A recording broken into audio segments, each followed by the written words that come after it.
May usapan tayo eh. Magbabayad ka ngayon. Umuo ka eh.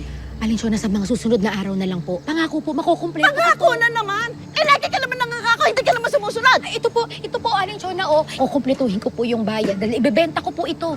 Pag nabenta ko po yan, yung 10,000 piso, ibabayad ko po sa inyo yung Aling Chona. Huwag ka naman kukirain! Ay! Magbabayaran mo ba ako ng ganyan? 10,000 utang mo sa akin? Tapos siya na ibabayad mo sa akin? Pasensya na po kayo. Huwag naman po kayo kasi ibebenta ko nga po. Makukumpleto ko po yun. Ikaw, kahit kailan, wala ka nang ginawa sa akin. Puro ka pangako, puro ka pangako, puro ka pangako. Hindi ka naman marunong magbayad. Puro ka pangako. Huwag mo pong saktan ng nanay ko! Ah, gusto mo ikaw saktan ko? Ha? Sasaktan ko kung sinong gusto ko saktan.